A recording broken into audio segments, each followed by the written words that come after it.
Peace, peace. It's Taj, this one. And I just want to read about this article. Well, not actually, it's not an article. It's a book from the Meloman Intimacy in Early America Beyond Romantic Friendship that a brother sent me, Aaron Scott. He actually sent me the link to this.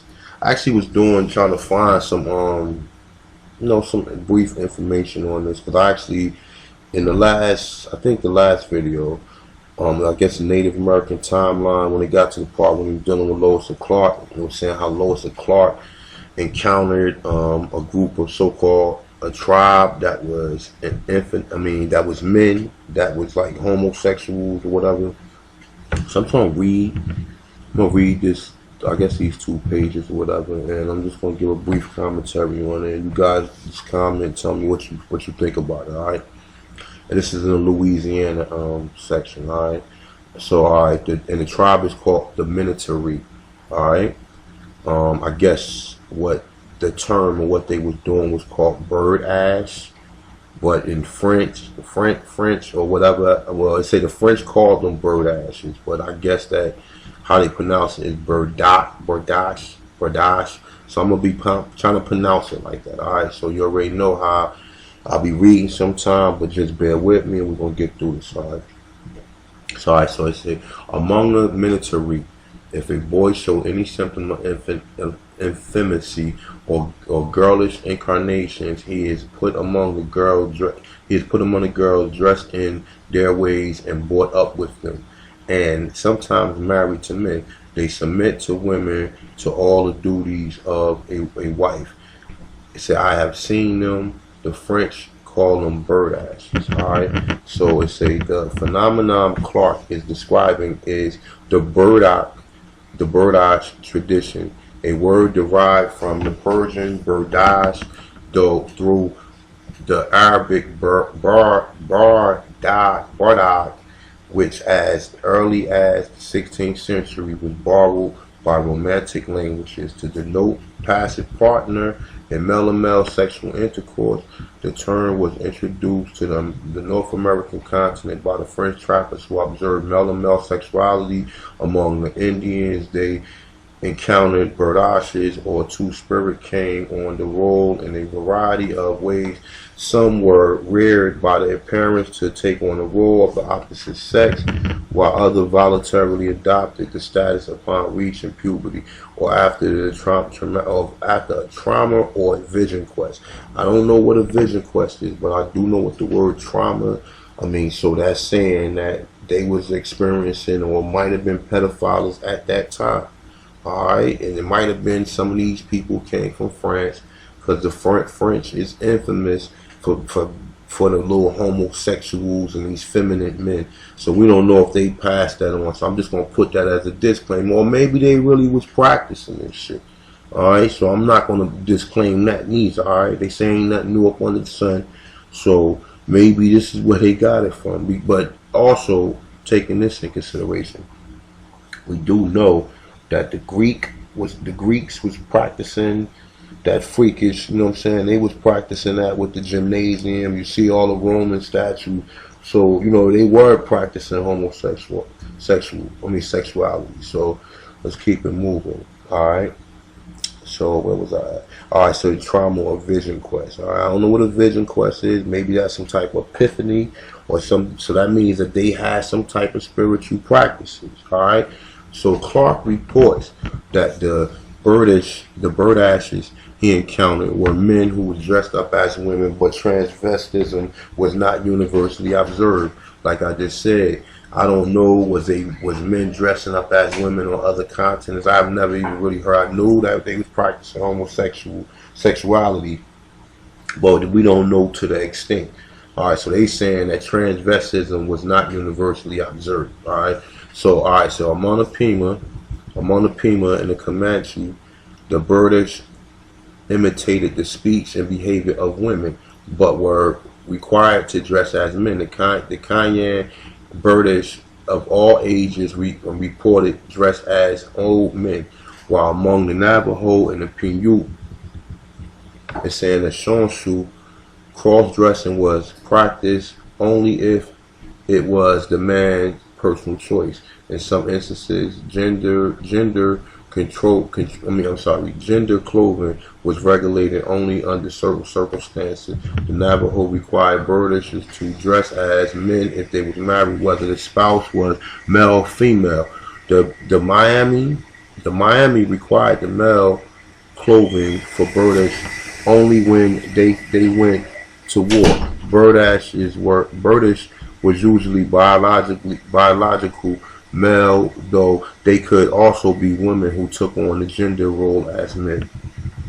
Birdashes usually performed the chores of whichever gender clothing they adopted, but it was unknown for a birdash man to both cook with the women and hunt with the men. Their intermediate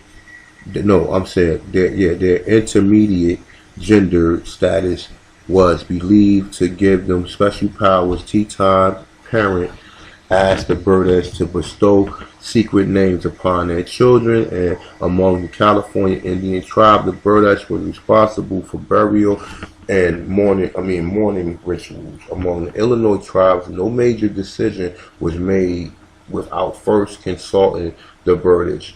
He said when a man became a birdash, he usually assumed the female role in sexual relations with the other man, and it was and in this connection with sexuality is which drew ire and disdain of non-Indian observers. Okay, that is kind of, it's old paragraph. I would like to see the rest of these pages that this guy got. Alright, so this is titled Male and Male Intimacy. That is the name of the book, and this is just page 8. So alright, so the negative reaction to the indigenous American practice has a long varied history. Alvar, who explored Florida between 1528 and 1530, later wrote, during the time that I was thus among these people, I saw devilish things. And it is that I saw one man marry another, and these are impotent, effeminate men. He has a saying for him right here. It's called Americanos.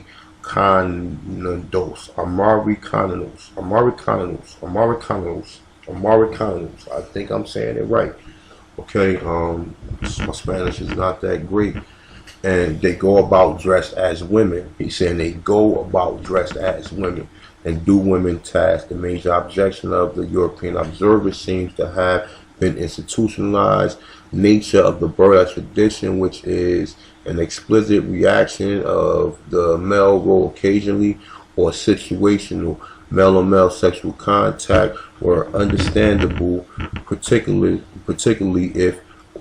if it was mutual and entailed no invasion of the male body, but for a man to embrace the feminine role and insertive sex was simply beyond comprehension. Their horror at the ideal of male receptive sexuality blinded most observers to the mystical or religious functions of the birdash. So scandalized were many of the writers that they slipped into Latin to describe the aberrant behavior. While somewhat reluctant to use the term homosexuality to describe the birdash, modern anthropologists and introno historians agree that male-on-male sexuality was a common feature of the birdash life, and that this sexual activity played a major role in the disappearance of this tradition. Alright, so I guess they must have killed each other off, man, but somehow they brought back that spirit to the brothers and sisters in Atlanta, man, because that's a prevalent thing. But I'm gonna keep on reading just to keep it focused on this. Alright, the most pre-contact tribe, the birdash assumed the privilege, status, and was held in high esteem. So he was considered to be holy and mysterious, revered, even feared as a shaman or seer, though the role of shaman and birdash was not necessarily linked.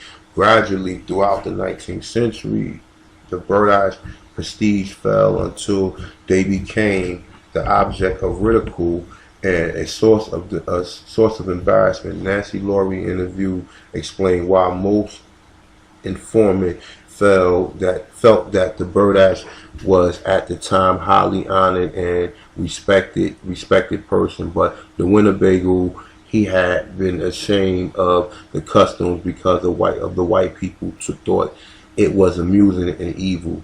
Perhaps the most famous visit to President Glover. No, I'm sorry, my bad. See, that's the thing about reading from a computer. When you get distracted, man, you get one thing distracted, you'll lose your train of thought. All right, so there you go. A cat keep walking back and forth. All right, the most famous BERDACHE was the Zuni named the Weewa, whose 1886 visit to President Grover Cleveland in the White House was documented by Will Roscoe. So that's the name to look up. Say the white male response to the American Indian as reality as a symbol was complex and contradictory.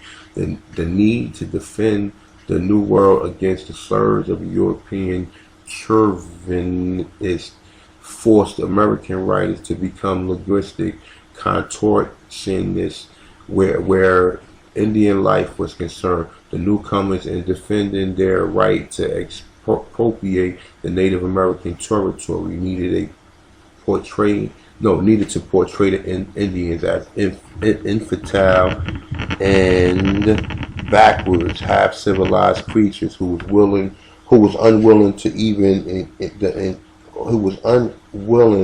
or even incapable of exploring the country's resources to the fullest extent. That's why I read this, because I wanted to just touch on that right there. We already know we done read some things where it puts out these people true intentions, but this is just another one. Alright, so say backwards half civilized creatures who was unwilling, backwards and half civilized creatures. Okay? Alright. Seem like some people you know now, huh? Say who were unwilling or even incapable of exploiting the country's resources to the fullest extent.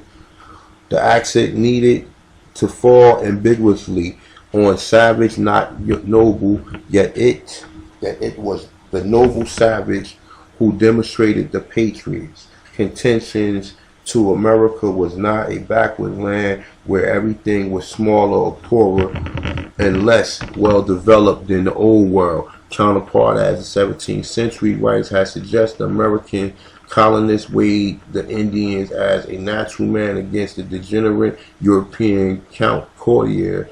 And in the same way, the American trees were taller, and American horses was swifter, American fruit was tasty, and American birds could sing in the springtime with the sweetest note. The Native American was obviously more of a man than the stuff-sniffing European flock could even hope to be.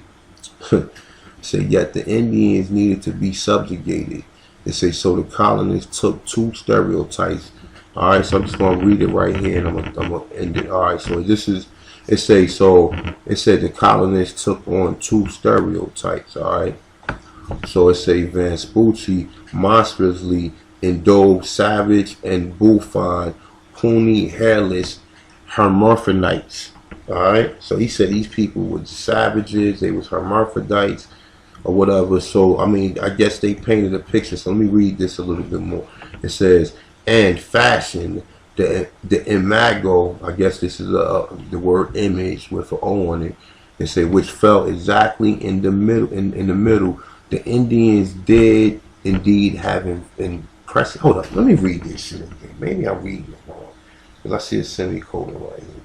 Alright, so let me read this one more time from the top right here. Alright, now let me go up a little bit more. I'm gonna start right here. Alright.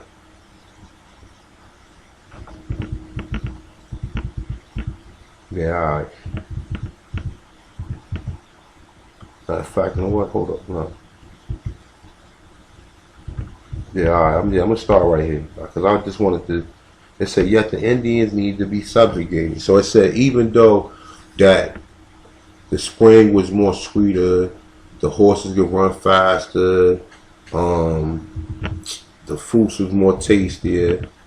The Indians need to be subjugated. It says so that the colonists took the two stereotypes. So they had a reason for subjugating, so they took on two different stereotypes. Kind of seem like what the fuck we're saying now. Okay, how people take stereotypes to people to where that basically is the reason for them doing what they do to them. Alright, so it said the colonists took two stereotypes.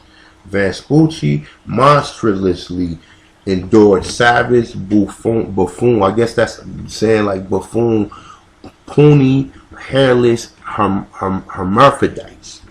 Wow, so they're saying they got two sex organs or whatever, two of the same or whatever. You know, hermaphrodite is a man with a female, or a female with a male, whatever.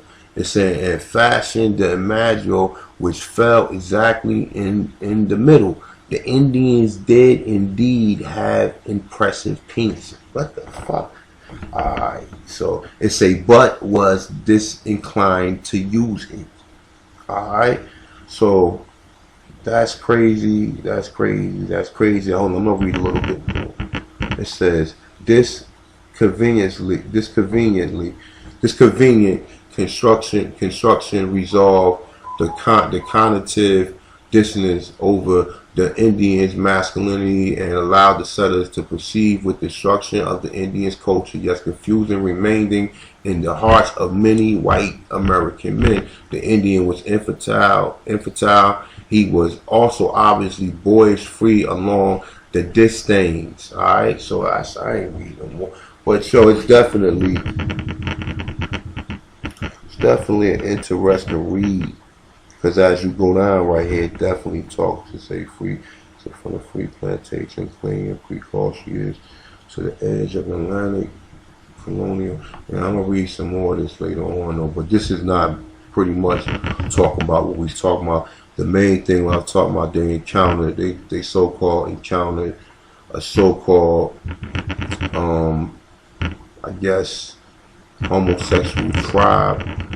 In some ways, like, you know, how when you read down there what they were saying Vespucci, because when you read Vespucci letters, they were saying that Vespucci went back to Europe, basically saying that these people are savages, they animals, they must be tamed, they don't know what they got, this, that, and the third. So this is what they basically one of the reasons, or two of the reasons, or the pictures that they painted, the stereotypes for them to come over and do it. Now I'm just saying that could be the other thing. Maybe this is true, but I just wanted to just put it out there to you guys. You want to check it out. Once again, the book is called Male Intimacy in the Early Americas. In the Early Americas Beyond Romantic Friendship. All right. So I guess that's what it is. Shout out to the brother Aaron Scott for giving me this link. And peace to the indigenous people. All right. With that, I'm out.